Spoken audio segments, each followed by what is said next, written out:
Arson. It's a big word. It carries weight. It carries intent.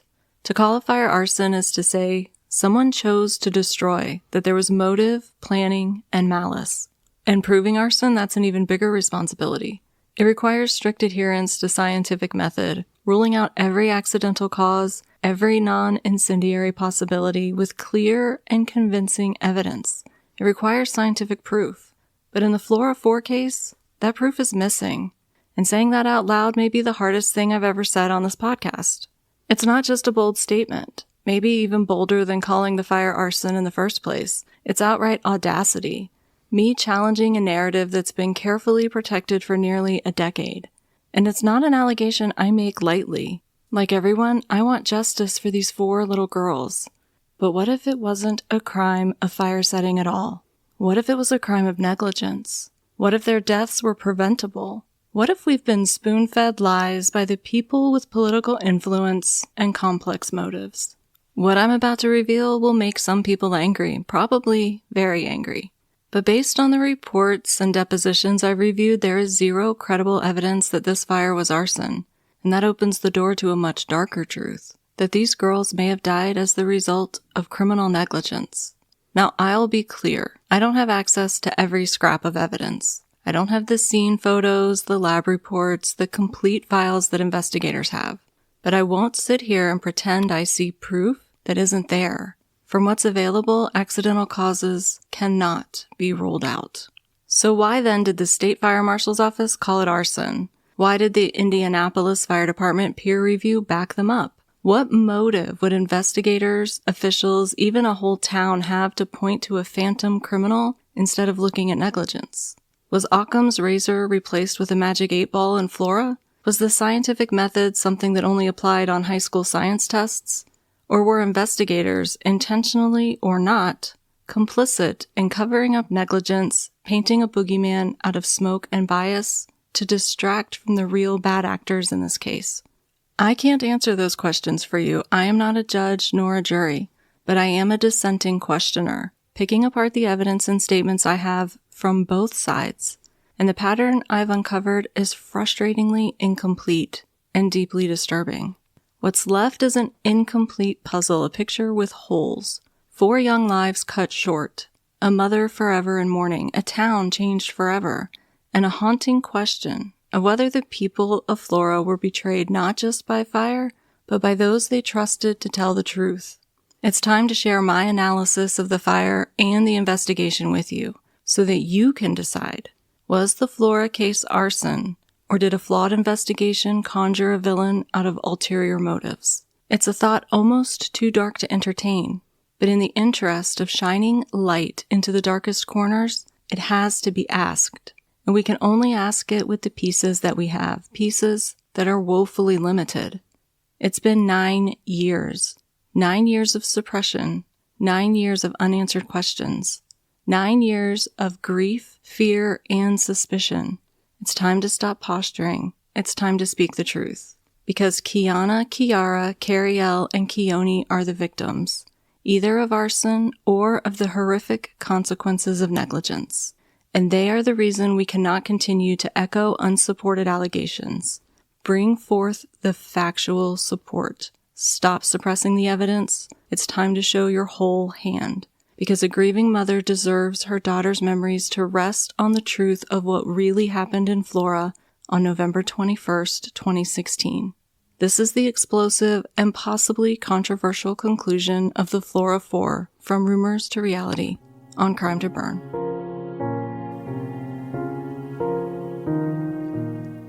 Welcome to Crime to Burn, where we explore the dark city landscape where true crime intersects with arson and criminal negligence. Join us as we sift through the ashes to bring you the story of what really happened.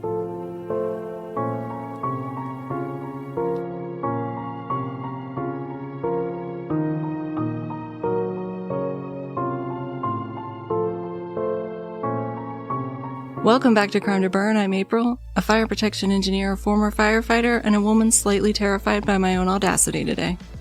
And I'm the Molotov cocktail in your HOA meeting. If you're into our fully unhinged, audacious coverage of this case and all our cases, please show us some love. I'm opening us up to plenty of backlash today, so the very best way to back us is to leave a 5-star rating wherever you listen. A short written review helps even more. It's a lot easier to stir the pot with a stick of truth when you know your listeners appreciate your honesty.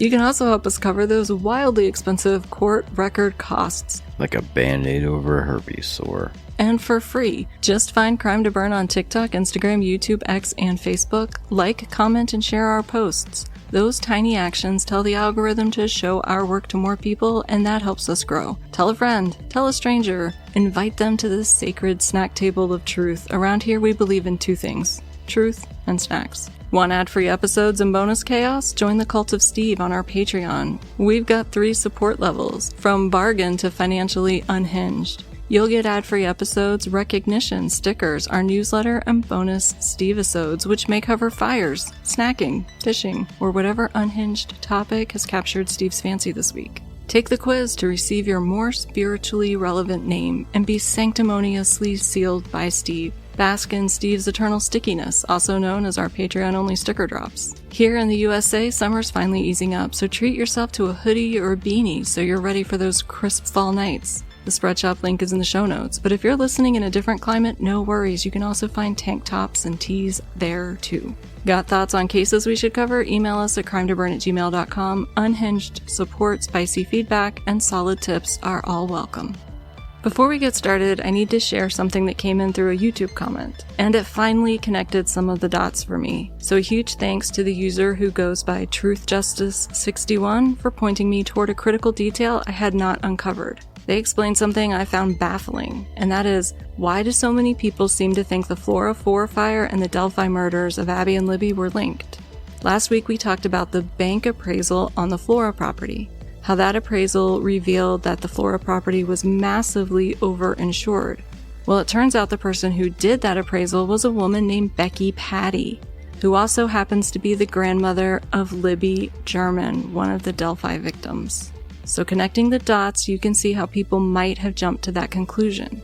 The theory goes like this. If Josh Ayers or Troy Helderman were upset about the low appraisal compared to the insurance value, and to be clear, I'm not saying they were upset, this is just speculation, that unwanted scrutiny could have triggered some kind of revenge, possibly linking them to the Delphi murders. And yes, Ayers did own a hardware store with a second location in Delphi, which was near the scene of the murders of Abby and Libby. We didn't know what a thumb banger lock or whatever it was. Yeah, a thumb latch. He called it a thump latch. Now I get why that connection catches people's attention. It surprised me too. But I don't think it's enough to say the cases are definitely directly linked. In small towns, overlaps like this are not unusual. To me, this feels more like an interesting coincidence than a smoking gun. But what do you think? Drop your thoughts in the comments. We know there's already been a conviction in the Delphi murders, but not in the Flora Four case. Based on what's come out since the Delphi trial, do you still think the 2 cases could be connected? And of course, before we dive in, let's do a quick recap of where we've been so far. There was a horrific fire, and 4 precious sisters, Kiana, Kiara, Cariel, and Keone, were tragically killed. Their mother was injured, and police officers trying to rescue the girls were injured as well. In part 1, we walked through the fire itself, the actions of those on scene, and some background on the people of Flora and their interconnectedness. Most notable was that Josh Ayers, the landlord and owner of the home with his partner Troy Helderman, was also the town council president. That gave him political sway. Some people believe it may have given him enough political sway to potentially influence the investigation. In part 2, we examined suspects and motives. We dug into the home's appraisal value versus the multiple insurance policies on it. And when it comes to arson, financial gain is a classic motive. On paper, the house was worth more burned than standing to Ayers and Helderman's company, Birch Tree Holdings. We also noted that the fire chief reported directly to Ayers, and that the fire chief's father was the lead fire investigator, a relationship that many people viewed as a conflict of interest. But they weren't the only possible suspects we covered. We also looked at Galen's friends, her romantic partner, and even entertained the possibility that Indiana might be the home of a serial arsonist striking at random. This week, though, we're going to get into some really heavy allegedlys. Because here's the truth. I don't have the state's official fire investigation report. I don't have the files that the Indianapolis Fire Department reviewed during their so-called peer review. But I do have the depositions of 3 separate fire investigators. and their testimony paints a picture that directly contradicts the state's story. Now, it's not unusual for experts to disagree. Everyone carries bias. But official investigations can also fall victim to bias, and we've seen it again and again in other cases. Arson declared where there's just no proof.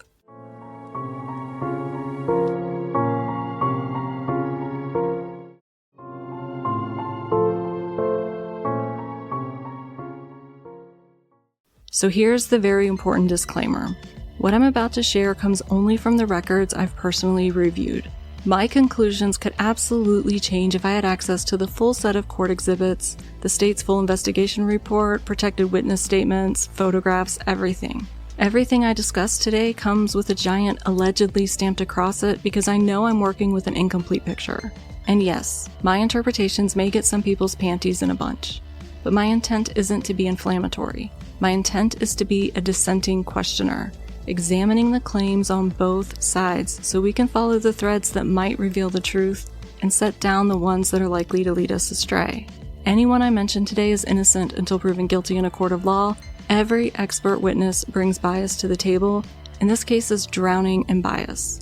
Still, based on my fire protection expertise and the documents that are available to me right now, I can point out where things don't appear to add up. Now, if you disagree with my interpretations or you have access to information that I don't, I welcome that conversation. I'm not here to mislead or to rage bait or say unpopular things just for the sake of it. I'm here to speak from the evidence in front of me. And right now, those pieces form a very disturbing picture. It's like an awful snail trail of horrible information. So let's get into it. We have an exceptionally strong case to say that the fire investigation was flawed from step one. Dennis Randall, the state investigator, started his career as a cop before moving into the fire marshal's office. Public service ran in his family, firefighters, cops, law enforcement stretching across the family tree.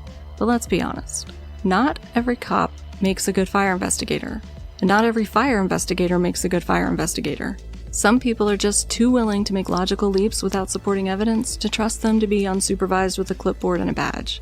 I don't know Dennis personally, but I doubt he got a ton of arson or fire training in his decades as a cop, so it stands to reason that whatever experience in fire investigation he did have was still relatively fresh at this point.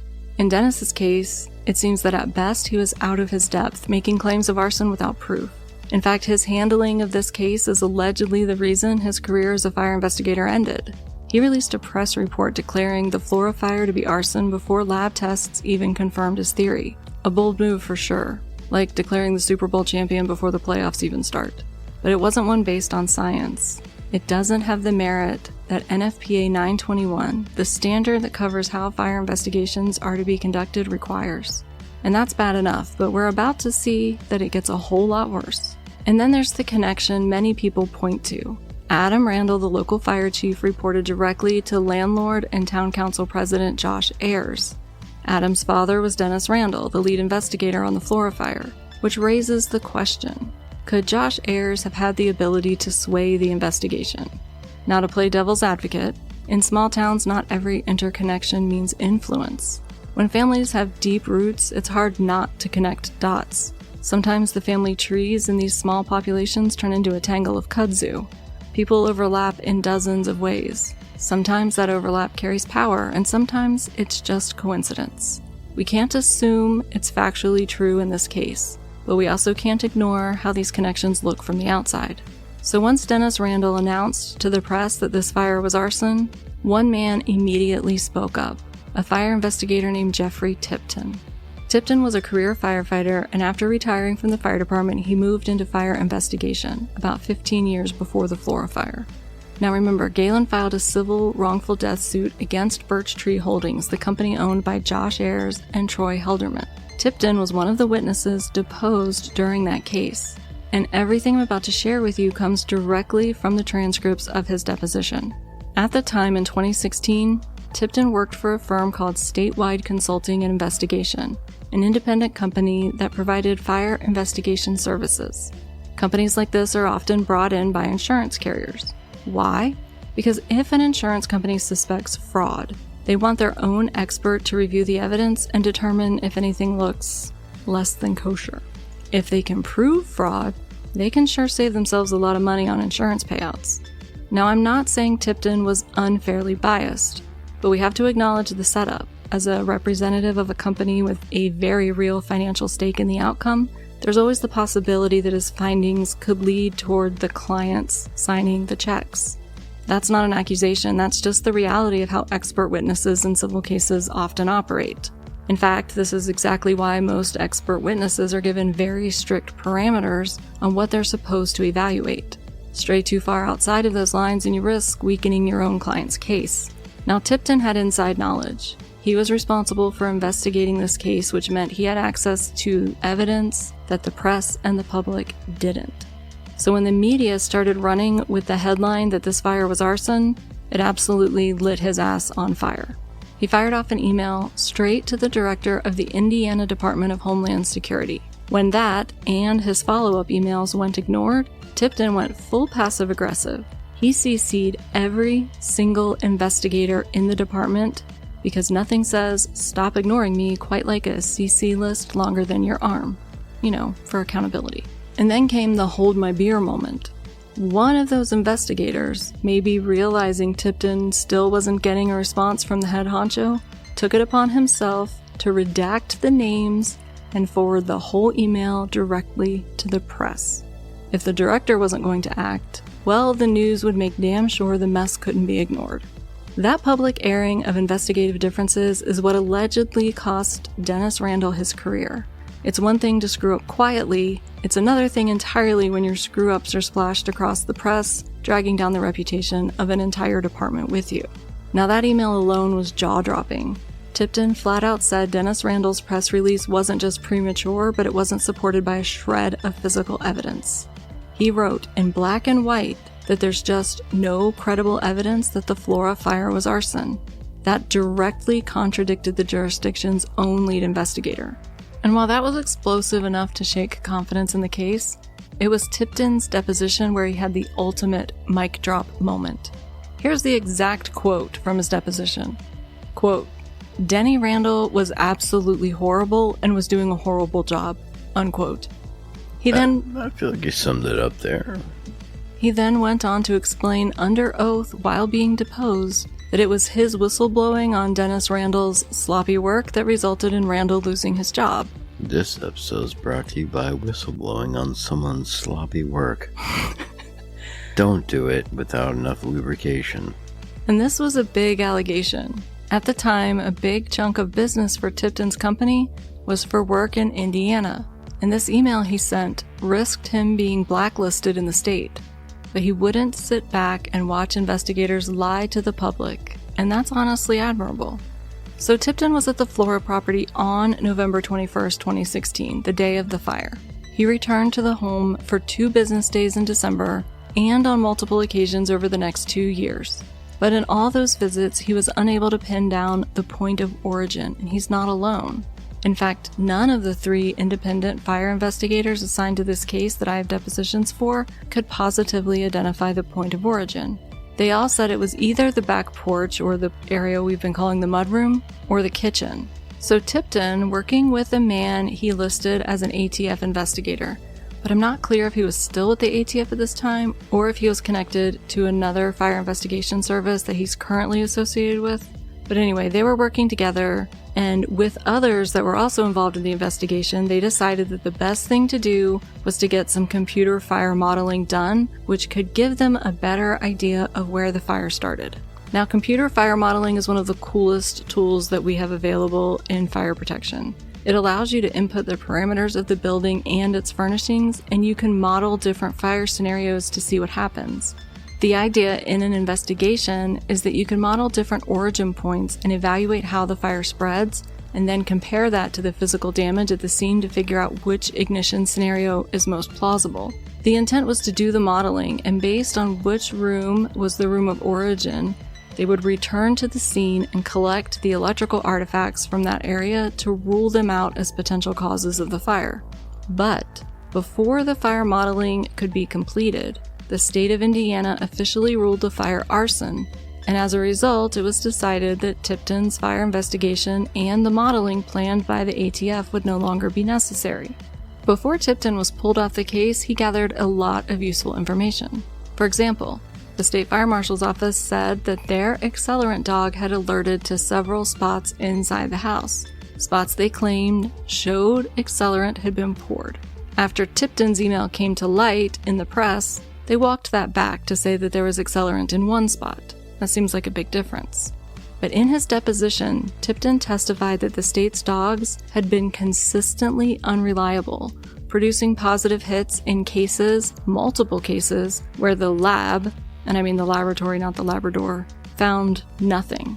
No sausages, nothing. Nothing. And in this case, after the state's dog alerted, Tipton decided to bring in his own accelerant detection canine. And he had one at home? He ran a fire investigation company. So yes, he had trained accelerant detection canines. Cool. If I ever open my own fire investigation outfit, we're definitely getting some arson dogs. Who's gonna train them? Probably not me, I'm bad at training. Yeah, like wherever we think there's bacon, we're gonna make a scene.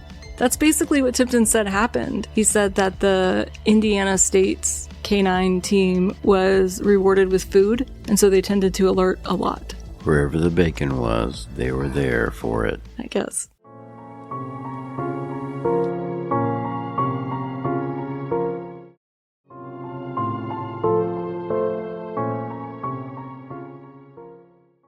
Tipton brought in his own accelerant detection canine, and his dog did not alert. So different dogs, different answers. How do we find the truth? Well, that's easy. You send debris samples from every one of those alert spots to the laboratory. Using gas chromatography mass spectrometry, or GCMS, the lab can confirm whether hydrocarbons are present and even possibly identify what kind of accelerant was used. And according to Tipton's deposition, the lab found nothing. No accelerants in any of the samples tested. None. That directly contradicts the state's position, which even after Dennis Randall was removed from the case, still claimed accelerants were proven on the back porch. Tipton refuted that flat out. He testified that their conclusion wasn't based on lab testing at all, but what they thought looked like pour patterns on the floor. Now here's the problem. If Tipton's testimony is accurate, and this was sworn testimony under oath, then that means there is zero credible evidence of arson here. None. And FPA 921, which is the standard by which fire investigations are supposed to be conducted, specifically requires that any dog alert has to be confirmed by laboratory testing because false positives happen. And this fire went to flashover. And if you've followed me for any length of time, you know what I'm about to say. Once a fire reaches flashover, you cannot determine pour patterns. Radiant heating from all directions can burn the floor in ways that mimic accelerant pours. So what do we have? A whistleblower investigator risking his career saying the state's conclusions were factually wrong and unsupported by science. And conveniently, he was pulled off the investigation before the fire models could even be completed. Let's be crystal clear. If the lab did not confirm accelerants, then calling a pour pattern proof of arson violated not one but two of NFPA 921 requirements. That's not just sloppy, that's a huge deal. The kind of deal that might cost someone their career. But at least in Tipton's case, he kept his personal and professional integrity intact, in my opinion. It sure seems suspicious that once the ATF and Tipton stepped in, with the intention of running a fire model that would have provided clear answers about exactly where this fire originated, their services were suddenly no longer wanted. Terminated. Thanks but no thanks, nothing to see here. What this looks like is an investigation more interested in controlling the narrative than actually finding the truth. Once Tipton's whistleblower email hit the press, everyone knew this investigation was about to be scrutinized. So it was time for damage control. Step 1, fire somebody. In this case, it was Dennis Randall. Now, I'm not saying his rapid exit wasn't deserved. I'm saying it gave the appearance that things were changing, and appearances were exactly what they needed under this new scrutiny. Step 2, if you know your investigation is about to get picked apart, send it for a peer review. In this case, to the Indianapolis Fire Department. Good move, on the surface. But here's the problem. Peer review is a very nebulous term. We don't know what IFD was actually given. Was it a full peer review where they were only provided raw photos, lab results without any analysis, where they come to their own conclusion and then compare it to the original report? Or was it a peer review where they got cherry-picked information in a file and conclusions that were already drawn? Or worse, was it just a spelling and grammar check? We honestly don't know, because the case file is locked down. And here's the thing. In other cases, we've seen peer reviews lean heavily into bias. Starting with the end result, they know they're expected to find. That's not review, that's endorsement. And because this case is still classified as an open investigation, we don't get to see the evidence. Now that's a convenient way to block public records requests and keep inconvenient details buried. And it's often used by various law enforcement agencies to shield their investigations from scrutiny. I'm not saying that's what's happening here, but I am saying that could be happening here. After nearly a decade with no movement, maybe it's time to challenge the narrative and push for the evidence to be released. Because truth doesn't hide in sealed files, but bad investigations often do. So the Indianapolis Fire Department's peer review might have endorsed the opinion that this was arson, but without knowing exactly what information they were given, that endorsement doesn't carry much weight for me. Yes, IFD said, we agree this is arson, but I'm still having a hard time finding any actual evidence to support that conclusion. If the case for arson rests on what investigators claimed were accelerant pour patterns on the floor and the olfactory efforts of canines, then no, that is not proof of arson. That is proof only that we need laboratory testing. And according to sworn depositions, the lab testing did not support the presence of accelerants, which means under NFPA 921, the standard for fire investigations, this fire cannot be positively classified as arson. So here's where we are. We've got two agencies saying this was arson. We've got one investigator saying it wasn't, and we've got someone pulling the plug on what could have been the single most valuable tool for determining the truth of what happened in this fire, the fire modeling. Why? Why shut that down? What are we covering up here? And maybe the bigger question, what else is being covered up? Lucky for us, we don't have to look very hard to see what else is being suppressed. It's right there in the public court records. What's being kept out of sight? The 911 calls. Here's the thing. 911 calls are public record, period. They are not considered in most cases something that needs to be locked down to protect the integrity of an investigation. That's why you hear so many 911 calls played on podcasts, on the news, even in true crime TV shows. They're public. So when 911 calls are suddenly withheld, there's usually a reason, a big one. Now in rare cases, it might be that because someone blurts out culpability on a call and the police intend to use it in a criminal trial. That happens, but not often. So if these calls are under wraps almost 9 years later, you have to ask, why? But in the Flora case, one journalist actually filed a lawsuit to get those 911 tapes released. And here's where it gets really suspicious. A judge sided with the journalist, ruling that the tapes should be made public. That should have been the end of it, but it wasn't. The Flora Town Council fought back hard. They spent taxpayer money hiring lawyers, allegedly over $30,000 according to online speculation, but I haven't corroborated that, appealing that decision, and they actually won on appeal, which means to this day the 911 calls remain sealed.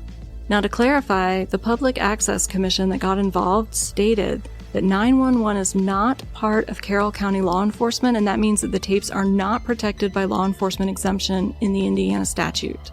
And that begs the question, what's on those calls that the town council, headed by landlord and council president Josh Ayers, would spend significant public money to keep hidden? Recall that the first 911 call came in from Josh's cousin's wife, but only after she called Josh first. That alone gets my hackles up. This isn't normal. And with Josh's potential liabilities in this case, it should be making everyone suspicious. And that's not the only fishy public expenditure by the town council. And you won't even need a tackle box to land this one. Josh Ayers approved an expenditure funded with Flora's tax dollars to pay for legal representation for Fire Chief Adam Ayers when he was questioned by investigators about this fire. Now, why did the fire chief need legal representation? Was the town worried that something he might say could be damaging to Flora, to the town council, or to a certain landlord who also happened to be the board president? It's speculation, sure, but let's be honest. A town paying for legal defense for a fire chief being questioned in a criminal investigation tied to his own response to that emergency as a first responder is about as normal as showing up at the gym in a tuxedo. People are going to notice. People are going to ask questions. And to use taxpayer dollars to provide that counsel, that's a red flag. And where there are no good answers, assumptions start rolling in. And none of them reflect well on the leadership of the town of Flora or on their handling of this case. Okay, so we've got some questionable legal expenditures. One guy representing the insurance company saying this wasn't arson, compared to 2 agencies saying it was. And yes, let's acknowledge the obvious. Tipton worked for the insurance company. And it certainly would help an insurance company if this fire wasn't arson. Because if they could point the finger at the policyholder instead, maybe for failing to keep the property up to code, they could potentially find a loophole to deny coverage. But here's the thing. By the time of his deposition, Tipton was no longer representing the insurance company. They had already pulled the plug on their investigation, presumably because the Indianapolis Fire Department's peer review came down on the side of arson. Why keep paying their own investigator to chase evidence that 2 agencies had already sworn under official capacity pointed to arson? From their standpoint, it wasn't worth the money or the legal fight. That lack of allegiance at the time of his deposition actually gives Tipton's testimony more credibility in my mind. He wasn't protecting a client anymore. He was speaking as an investigator under oath. But he did collect the information upon which he based those opinions while he was a representative of the insurance company, an insurance company with a financial stake potentially in his findings. Now compare that to other investigators deposed in this case. They were very careful. They stuck to the narrow lanes they'd been hired to address and repeatedly reminded attorneys that they could only comment on those specific areas. And that's not unusual. If you're ever sitting on a jury and you notice an independent expert who keeps limiting their testimony to a very narrow slice of the investigation, that's usually a sign they were given strict instructions by the people signing the checks. Because widening the scope of their testimony could actually potentially hurt their client's case, or it could just get too expensive. That's not always the reason, but it's worth paying attention to, because no one wants to hand their client a massive bill along with findings that weaken their case. That's bad for repeat business.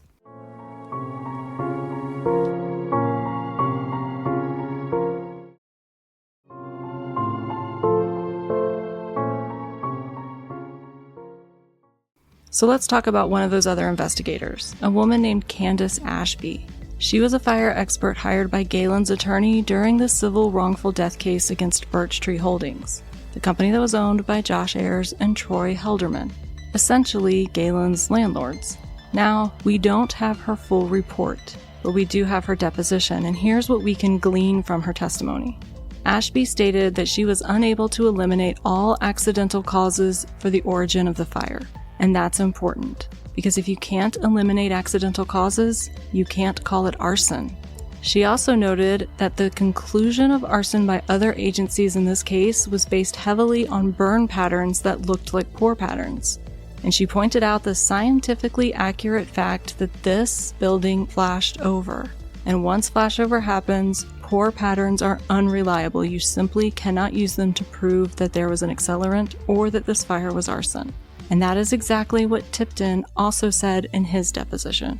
Now, Ashby's scope in this case was very narrow. She was brought in only to assess cause and origin, and she stayed in that lane. But even in that limited scope, her testimony lines up with Tipton's and further undermines the official story. And then there's Michael Vergen. He was also hired by Galen's legal team to investigate cause and origin. Now, I don't have his deposition transcript if he was even deposed. But based on other testimony and available reports, we know this. Vergen concluded that this fire was arson and that it started in the rear porch, often called the mudroom or near the kitchen door. What's interesting is how he reached that conclusion. Vergen leaned on burn patterns, which, as we've already discussed, are unreliable after flashover, and on eyewitness interviews. Specifically, he mentions an interview with Adam Ayers. That's the neighbor who tried to rescue the children, who said he saw flames in the dining room, on the table, and on the floor. And recall, Adam Ayers is also the cousin of landlord and council president Josh Ayers. Now, in Adam's statements on the scene, he said he saw flames in the dining room, but some have reported that he confused the dining room with the kitchen. Just to make the distinction clear, so maybe he told Vergen that the flames were in the kitchen, Either way, the location of the flames at the time when the fire was developed enough to cause an untenable environment inside the home doesn't necessarily mean it was the point of origin. A lot goes into determining the point of origin, not the least of which is ventilation pathways. Now, I don't have Vergen's full report or deposition, so I can only go on what's been referenced elsewhere. But based on that limited information, it seems his findings leaned heavily on burn patterns and eyewitness testimony from someone with a family tie to one of the property owners. That raises questions. If this was truly arson, why do other fire investigators, Tipton and Ashby, both testify that lab testing found no accelerants? NFPA 921 is clear. You cannot conclude arson unless you've ruled out every other possible cause. And as we're about to see, there were absolutely other feasible causes in this fire. The problem is that those causes don't reflect well on birch tree holdings. Let's go to Galen's deposition in the civil case. Lawyers asked her what issues she had had with the unit that she lived in, and she recounted one particularly alarming problem. At one point, water was pouring out of the kitchen light fixture. Not exactly ideal. She notified her landlord, Josh Ayers, and he sent someone from his other company, Climatech, to fix it. And while they stopped the water from leaking, Galen testified that ever since that repair, the power would randomly go out. Breakers would randomly trip for no reason. And not just in her unit, but in the apartment upstairs as well. Now, in the 12 pages of Galen's deposition that I have access to, those were the only two issues she directly mentioned. But others have filled in more gaps. Colton Creasy told investigators that the kitchen outlets weren't working until they were repaired and that the stove was malfunctioning. Only some of the burners worked when he tried to make dinner for Galen's family. And it was widely reported that she needed locks fixed on the back door. None of that additional information appears in the limited transcript I have, but Galen's full deposition ran over 120 pages and I've only seen a fraction of those. So let's circle back to Tipton. Did he consider electrical causes before he was pulled off the investigation? Yes, and he testified that he was frustrated by how state investigators handled the site, excavating without preserving key evidence. He complained that neither the state team nor Michael Vergen conducted a proper electrical investigation. Tipton said point blank, if an investigator concluded this was arson without conducting arc mapping, then their conclusions failed to meet 921 standards. And unless an electrical engineer performed a full arc map and electrical evaluation, he is absolutely correct. According to Tipton, no one even harvested the electrical system from the supposed room of origin. None of it. And I agree with him. That would be a massive failure in the investigation. And I also have the deposition for one more fire expert, Todd Hetrick. Todd was hired by Birch Tree Holdings during the civil suit. Now, to put his testimony into context, you have to understand his scope, which was very limited. He wasn't hired to determine cause or origin. He was only hired to answer one question. If the smoke detectors had been working at the time of the fire, might the 4 girls have survived? In other words, the defense wanted him to say that because this was arson and the fire grew so fast, that the smoke detector activating can't be said to have definitely saved anyone's life. An analysis that depends on a lot of if statements. Todd's analysis dives deep into fire protection engineering because that's what he is, a fire protection engineer. And here's the important distinction. His entire analysis assumed that the state's theory of the fire was correct, that it was incendiary, and that it began on the back porch, or in the area we're calling the mudroom. But as I've already said, I see no proof that this fire was arson. And because Todd didn't run a comparative analysis that compared both accidental ignition and incendiary ignition, his conclusions can't give us a definitive answer. They only address the what-if scenarios of an incendiary fire. And I'm sorry, but under NFPA 921, this investigation never met the minimum threshold required to definitively classify this fire as arson in the first place. That doesn't mean Todd Hetrick's testimony was worthless. In fact, there's quite the Easter egg in his findings. Let's get to that. According to state investigators, a single smoke detector was recovered in the debris, located near the top of the stairs. During evidence collection, it had melted, it fell off the ceiling and landed in the rubble. And no battery was ever found nearby, leading investigators to initially conclude that it had not had a battery at the time of the incident. Now, maybe the battery fell out when the detector dropped. Maybe it was destroyed. Some experts argued that soot on the battery terminals meant no battery had ever been there. Others, and I agree with them, pointed out that if the battery was dislodged when the unit fell, soot could have just as easily collected on the empty connectors then. In a competent investigation, there should have been some effort to find the remains of the battery, and people claimed that they did look for a battery. But unfortunately, because this investigation was anything but competent, I don't know how hard they looked. Why do I say that? Because investigators reported for months that the only smoke detector in the house was the one at the top of the stairs. And yet, 4 years later, another smoke detector was discovered in the kitchen. One of the very rooms debated as a possible area of origin. That's the kind of place where evidence should have been sifted so carefully that you could have found an ant's asshole. So how was it missed? The detector was absolutely destroyed, burned and melted into a pile of singed parts that bear little resemblance to a smoke detector any longer. And it fell onto a countertop that was never fully excavated or sifted. When the remains were finally found, they were in an area where the counter had not been cleared of debris during the investigation. But in pre-fire photos, they clearly show a smoke detector mounted right above that spot. And once again, no battery was found. Some people suggested it wasn't a detector at all, but actually part of the doorbell. But in those pre-fire photos included in Hetrick's material, it sure looks like a smoke detector. Now here's where things get messy. Some of the deposition questioning of Hetrick circled around whether or not that second smoke detector could have been planted after the fire. After all, scene security was criticized by every single investigator. And there were widely reported claims, though unconfirmed, that people, including landlord Josh Ayers, were seen entering the house after the fire.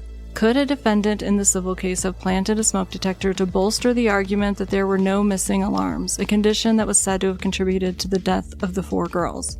Yes, it's possible. But if that was the plan, someone forgot a very important step too. They should have also planted a battery. And since none was found, I call the planted detector theory about as sturdy as an overstuffed taco shell. So let's take stock. This investigation wasn't just flawed, it was abysmal. Evidence was missed. Assumptions were made based on outdated fire investigation folklore, like pour patterns. Lab testing showed no accelerants. Electrical arc analysis was skipped entirely, and we know this house had documented electrical issues. The civil suit alleged that the property owners failed to comply with state law regarding smoke detectors, and that early detection could have saved the girls' lives. Here's the sad truth. Smoke detectors reduce casualties in fires, but they don't make people invincible. Fires move fast. Toxic smoke builds even faster. Hypoxia sets in quickly, robbing people of coordination, judgment, even the ability to move effectively. That said, I agree that the girls might have had a fighting chance, maybe to reach a window, maybe even to make it down the stairs, if working smoke detectors had been in place. Galen didn't report hearing an alarm, though her upstairs neighbor did hear the one in their unit. So no, I don't believe there were working smoke detectors in Galen's unit. I can't prove it, no one can. But the absence of alarms would have been a direct violation of the law, and it was Josh and Troy's company's legal duty to comply with that law, and that's negligence, criminal negligence.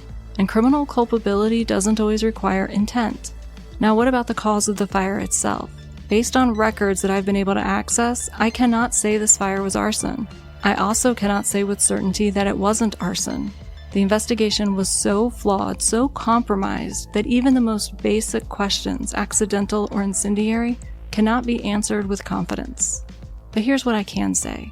In the absence of lab data proving accelerants, and based on the sworn testimony of multiple investigators in the civil case, an accidental ignition seems more likely, especially when you consider the well-documented electrical issues in the home. Why would there be such a push to call this fire arson if accidental causes seem like the more likely answer? Well, let's consider who holds the bulk of legal and civil liability if it was accidental. If the fire was caused by electrical issues that weren't properly addressed by the landlord, and if the lack of required smoke detectors contributed to the loss of 4 children, whose fault would that be? That would be criminal negligence pointing straight at Birch Tree Holdings and at Josh Ayers and Troy Helderman. Ultimately, the civil case didn't go to trial. The lawsuit was settled with a confidential settlement. But justice for the girls? There's been no one that has been arrested after nearly a decade. Justice denied for nearly a decade. So who benefited from calling this fire arson? Well, it didn't erase their culpability, but it certainly reduced the likelihood of criminal charges for negligent homicide. And for the insurance companies, an arson ruling gave them no grounds to claim that Birch Tree Holdings was complicit, which meant fewer avenues to deny a payout. If there's one thing that we always hear in criminal cases, it's to follow the money. And when you add in the baffling decisions, the taxpayer dollars spent to keep 911 calls sealed, the council paying for the fire chief's legal representation, it starts to paint a picture that's deeply disturbing. Now, I want to be clear. That picture is filled with speculation. I've tried to keep my speculation logical and grounded, but it is still speculation. If you want my opinion, though, you can probably guess it. Something stinks in Flora. 4 little girls' memories have been overshadowed by rumors, suspicions, and unanswered questions. It's time for accountability. It's time for the 911 calls to be released. It's time for transparency about the lab testing. It's time to admit that investigators failed. They failed to properly apply fire science. They failed the people of Flora, and most of all, they failed the 4 victims of this fire, Kiana, Kiara, Cariel, and Keone. And they failed the girl's mother, Galen Rose. But it's not too late. It's not too late to do the right thing and to tell the truth, the whole truth. So I want to hear from you. Do you believe this fire was arson despite the sworn testimony that lab tests found no accelerant? Do you think it was accidental, an electrical fire caused by improper repairs made by Climatech? Or do you think it was arson as part of an insurance scam? I'll be adding a poll to the Spotify episode this week, and I want to know what you think. But regardless of what you believe caused the fire, we need to remember the girls. Kiana, Kiara, Cariel, and Keone. Girls that were always pictured with smiles on their faces. Girls remembered by neighbors for dancing in the front yard and for making thank you cards for neighborhood veterans. 4 beautiful lives cut short by a fire that should never have taken them. So in their memory, go check your smoke detectors right now. Remember, smoke detectors are required inside every sleeping room and in the hallway outside of each sleeping room, and at least one on every level of your home. And if you have any information about the Flora Four case, you can submit tips at tips.fbi.gov or call 1-800-CALL-FBI. It's almost your birthday. Happy birthday to you. Happy birthday to you. Thanks for co-hosting a true crime podcast, even though I hate true crime. Happy birthday to you.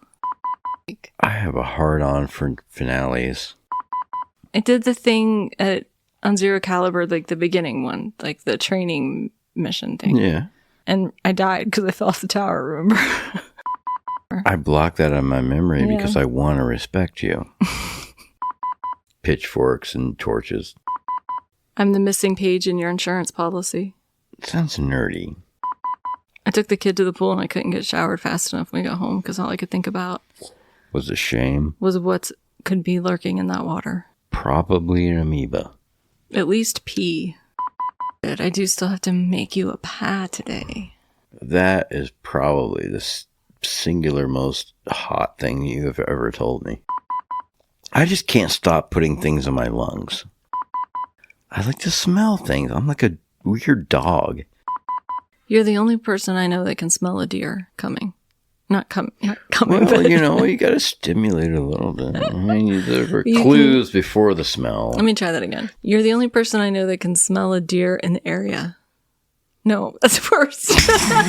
Which area are we talking about? Like, I can think of specific areas I'd like to sniff a deer. You're the only person I know that can predict the presence of a deer based only on your olfactory senses. There. That is a very succinct description. Thank you very much. That's amazing. I love you.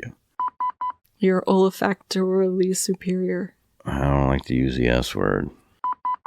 You're olfactorily sanctimonious. It seems like I was going to make a point, but I'm not. What I'm about to reveal will make some people angry. Probably very angry, except I'm losing my voice all of a sudden. Don't go towards the voice light. Go towards the voice darkness. What I'm about... Let the voice darkness consume you. I thought I saw a ghost. Oh. This corner of the room is haunted, and it's fine. I'm just glad you love me, because I don't think anyone else could, because all of my holes are haunted. You can also help us cover those wildly expensive court... Like a Band-Aid over a herpes sore. You can also help us cover... Just find Crime to Burn on TikTok, Instagram, YouTube, X, Facebook. And those other places where you off and watch. We've got 3 support levels from beginner, Beginner? Bargain. No, Bargain. everyone's accepted in the cult of Steve. Hemorrhoids brought on by extensive hyper-breathing. Or that. Some of them make better naked baristas. In Dennis's case, it seems that... Blah, blah, blah, blah. Is that how it seems? I got you a beaver sign today. It says, slow, beaver at play. I thought it could go right next to your beware of the beaver noodle sign. I'm so excited to use the new apple peeler. I'm so excited to watch you do it shirtless. Oh, I have to do it shirtless? Oh, I just assumed. I just hope I don't get a nipple stuck in the new apple peeler. Keep out, like... Confess your sins. Why are you leaking? Is that just because the can's bent, or is the can leaking? The can is terribly deformed, and I'm trying to overcome the challenge that it presents, you know. I'm not trying to judge the can. Before tip... Man. Was that like Morse code? Yeah. I only know SOS. Stick your head in the freezer. I bet you're the only podcaster that gets fanned by your co-host. Well, I really appreciate your dedication to your craft.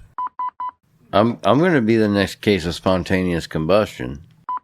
Let the record show I gave you a union-mandated break. I'm very popular in Abu Dhabi. I once dined in the palace in Abu Dhabi. But here's the thing. It sounds fancy to say I had lunch at the palace in Abu Dhabi, but the palace is a hotel because they can only serve alcohol in hotels, and they want to be able to entertain dignitaries. So anyone can have lunch at the palace in Abu Dhabi if you're willing to lay down the dough. It's kind of like when you go to the Cracker Barrel with the Baptists. I'm sorry, what? Well, they have mimosas now, and Bud Light. This episode is brought to you by Expired Smoke Detectors, TM, because silence is golden and also deadly. That's not all that's silent and deadly. This episode is brought to you by Arsonist Pocket Lint, highly flammable, questionably fashionable. How's it fashionable if it's in your pocket? It's questionably fashionable. Oh, well, there I asked questions about it, so I guess it is. Proof? And this episode is brought to you by Insurance Adjusters Against Common Sense. If we don't deny your claim, did we even do our job? And this episode is brought to you by the ghosts of NFPA 921 footnotes, haunting investigators since 1992. Because you eat a lot of fava beans. I haven't eaten any fava beans. Brett Favre? I haven't eaten any of those beans. Brett beans. I haven't eaten any Brett beans. Nom nom nom. A birthday pie. Never leave me unsupervised with a fresh pie. I did get you the fancy cheddar cheese to go with your apple pie. Oh man, the Amish cheese. The Scottish cheese. Or, I mean, that's what I meant. What's the difference? Amish and Scottish? Yeah. A lot of whiskey. The one tree, the castle, the sheer cliff, the beach no one can visit. That's my vision of Scotland.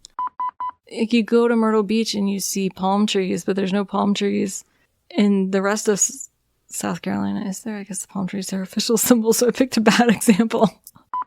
But like I'm just going to sit here and twist my mustache while you think about that. But that's not the kind of palm tree I'm talking about. I'm talking about the kind that makes coconuts. Are you saying they're growing banana trees out there? No, I'm saying that there's places in Scotland with trees. Those people have really yuppie bicycles. I'm not sure we can trust them. My ass is asleep. My psyche is in danger. Can we get like a side of corned beef? They're going to blood test me for cheese. I can see why it's a crime in Wisconsin to have a slice of pie with no cheese. Until next time, may your snacks be crunchy, your conspiracies crispy, and your landlords well insured.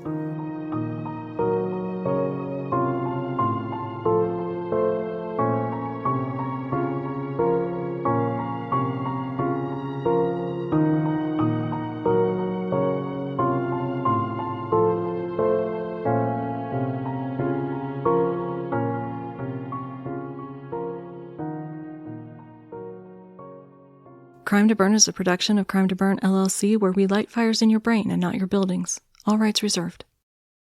Still spiritually parched after this episode? It's okay, Steve believes in cross-pollination. Here's a trailer for a show we think deserves to infiltrate your ear holes in a good way. Don't forget to leave a 5-star review before you go. Steve is watching. Love a good mystery that leaves you wanting more? Check out my podcast. Hi, I'm Kadra, the host of Perplexity, a Mystery Podcast. I tell tales every single week that have left me perplexed.